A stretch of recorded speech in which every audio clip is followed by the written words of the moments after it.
Inquilab TV prime time news కి స్వాగతం.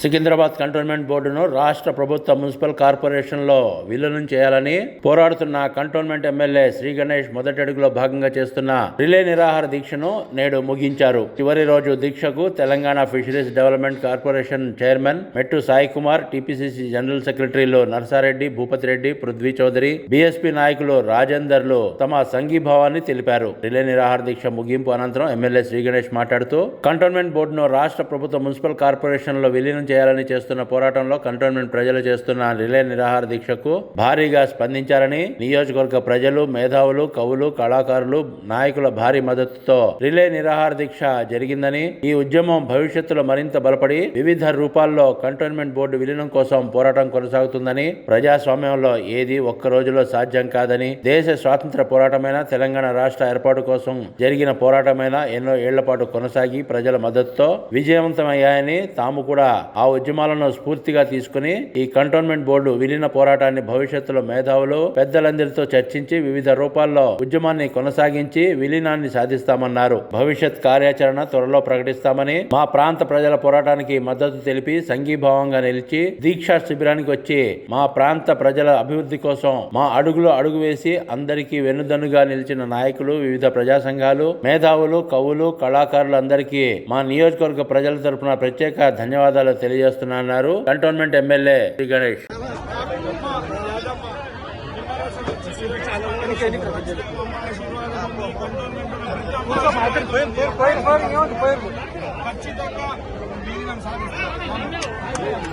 జై గణేశ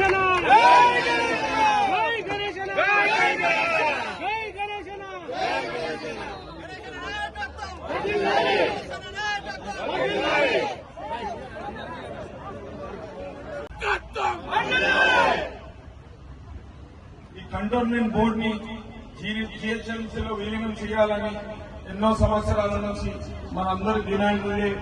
ఈ రోజు మన డిమాండ్ నుంచి పూర్తయిన పరిస్థితి ఏర్పడింది కాబట్టి చాలా చాలా సంతోషంగా ఉంది.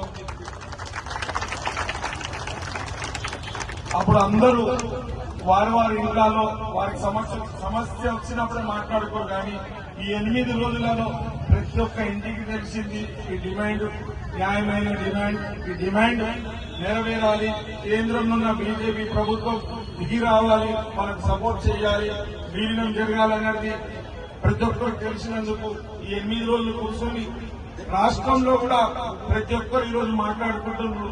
కేంద్రంలో ఉన్న బీజేపీ ప్రభుత్వం ఎందుకు ఇంత నిర్లక్ష్యం, ఎందుకు మన మీద ఇంత కోపం, ఇంత వైఖరి అని ప్రతి ఒక్కరు చెప్తున్నారు.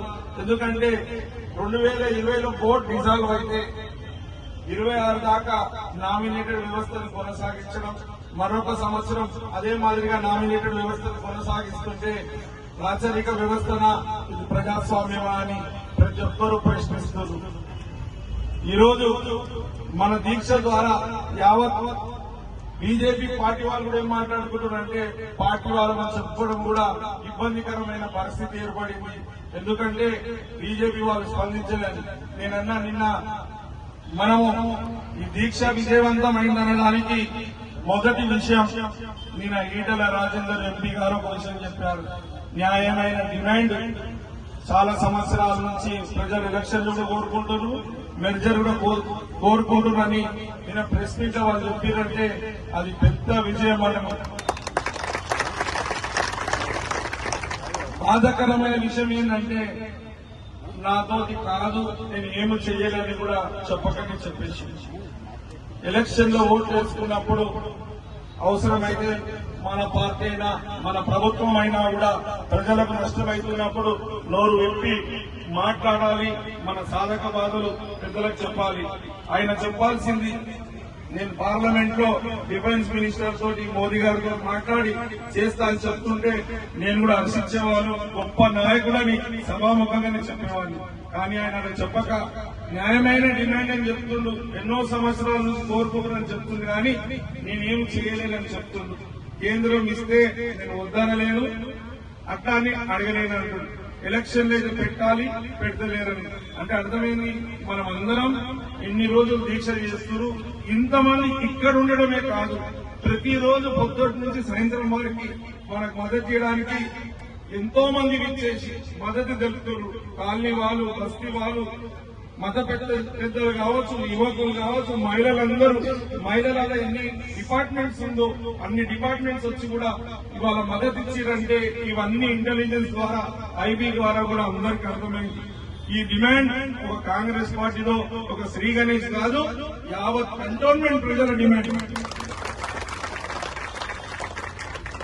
అందుకే ఎన్ని చెప్పినా ఆయనతో చాత కాదు అన్న విధంగా నేను పాపం చెప్పేసింది. కాబట్టి నిన్నటి నుంచి నేను 5 గంటలకే చెప్పాను రేపు చెప్తానని. చాలా మంది నాకు ఫోన్ చేయడం, చెప్పడం ఏం చేశారంటే ఈ కంటోన్మెంట్ మెర్జర్ మూవ్మెంట్ లో భాగంగా మొదటి అధ్యయనం ఇక్కడ రిలే నిరాహార దీక్ష చేసి వాళ్ళ మీద ఒత్తిడి తీసుకొచ్చి ఎంతమంది కోరుకుంటుండ్రో అని మీడియా ద్వారా యావత్ దేశ ప్రజలకు తెలిసే విధంగా ఈ దీక్ష జరిగింది. రెండో విషయం ఏంటంటే, ఇంత ముందుకే మీకు చెప్పినా, మా మీడియా మిత్రులు ఉన్నారు కాబట్టి అది కూడా చెప్పాలని చెప్తున్నాను. ఏదైనా ఒక్క రోజే సాధ్యం కాదు. పుట్టంగానే ఏ పిల్లోడు కూడా మాట్లాడడం, నడవడు. అదే మాదిరిగా మన భారతదేశానికి స్వతంత్రం కూడా ప్రతిపన్న ఒక్క రోజులో రాలే. ఎన్నో సంవత్సరాలు పోరాటం చేస్తే బ్రిటిష్ వాళ్ళు మనల్ని వదిలిపోయిండు. మనం స్వతంత్ర దేశంగా మారిన స్వతంత్ర దేశంలో చాలా సంతోషంగా ఉన్నాం. అదే మాదిరిగా తెలంగాణ రాష్ట్రం కూడా ఎన్నో సంవత్సరాల నుంచి కోరుకొని దాని గురించి పోరాటం చేశాం. ఎంతో మంది బలిదానాలు కూడా జరిగాయి. కానీ ఒక్క రోజుల అది కూడా రాలే. ఆఖరికి భారతదేశాన్ని సాధించుకున్నాం, ఆఖరికి తెలంగాణ రాష్ట్రాన్ని కూడా సాధించుకున్నాం. ఖచ్చితంగా కంటోన్మెంట్ బోర్డు ని కూడా జిహెచ్ఎంసీలో విలీనం చేసి మన డిమాండ్ ని సాధించుకుంటామని తెలుపుకున్నాం. దానికి ఇదే వేదిక కాకుండా ఒక జాయింట్ యాక్షన్ కమిటీ కూడా చేస్తున్నాం. చాలా మంది సూచనలు ఇచ్చాం. ఇది ప్రజా ఉద్యమం, ఒక పార్టీ ఉద్యమం కాదు. మేము కాలనీ వాళ్ళం కూడా వస్తాం, మేము బస్తీ వాళ్ళు కూడా వస్తాం, కొంతమంది అడ్వకేట్ కూడా వస్తా అని చెప్పారు. దీనికి ఒక కమిటీ వేసి సంతకాలను సేకరణ చేసి అవసరమైన గవర్నమెంట్ ఆఫీసులలో, కేంద్రంలో ఎక్కడెక్కడ ఉంది అక్కడికి వెళ్లి, ఎందుకంటే చేతులు ఎత్తేసినాక మన దారి మనం చూసుకోవాలి. బీజేపీలు చేయలేనని ఇక్కడున్న బీజేపీలు, ఇక్కడున్న బీఆర్ఎస్ వాళ్ళు, ఇక్కడున్న ఎంపీ గారు చేతులు ఎత్తేసారు. కాబట్టి ఇది మన ఉద్యమం, మనకు కావాల్సింది ఓట్ల టైం ఏమో ఆయన మీకు ఏమైనా అయితే చేస్తా అన్నాడు. ఇప్పుడు ఇన్ని రోజుల నుంచి మీరందరూ దీక్ష చేసి మాకు కంటోన్మెంట్ బోర్డు కావాలంటే ఆయన పట్టించుకుంటలేడంటే బాధ్యత మర్చి వ్యవహరిస్తుంది. కాబట్టి ఇప్పుడు మనమే ఏ దశలో తీసుకుపోవాలని ఆలోచిస్తే ఒక జాయింట్ యాక్షన్ కమిటీ ఏర్పాటు చేసుకొని ముందుకు సాగాలి. దాని ద్వారా భవిష్యత్తు కార్యాచరణ చేసుకొని ఢిల్లీ దాకా వెళ్లి ఢిల్లీలో ఉన్న పెద్దలను కలిసి ఢిల్లీలో కూడా ఒత్తిడి తీసుకొచ్చి ఢిల్లీలో కూడా నిరాహార దీక్ష, జంతర్ మంతర్ దగ్గర నిరాహార దీక్ష చేసి దేశంలో ఉన్న కంటోన్మెంట్ అన్నింటినీ ఒక్కటి చేసి అన్ని చోట్ల ఈ ఉద్యమాన్ని తీసుకొచ్చి కేంద్రం ఒప్పించిన వారికి ఈ ఉద్యమం ఆగదని కూడా ఈ సందర్భంగా తెలుసుకున్నాను. ఇంక్లాబ్ టీవీ వీడియోలు మీకు నచ్చినట్లయితే లైక్ చేయండి, షేర్ చేయండి, కమెంట్ చేయడం మర్చిపోకండి. సబ్స్క్రైబ్ చేయని వాళ్ళు వెంటనే సబ్స్క్రైబ్ చేసుకోండి. మా వీడియోలు మీరు వెంటనే చూడాలనుకుంటే కింద ఉన్న గంట సింబల్ని గట్టిగా కొట్టండి.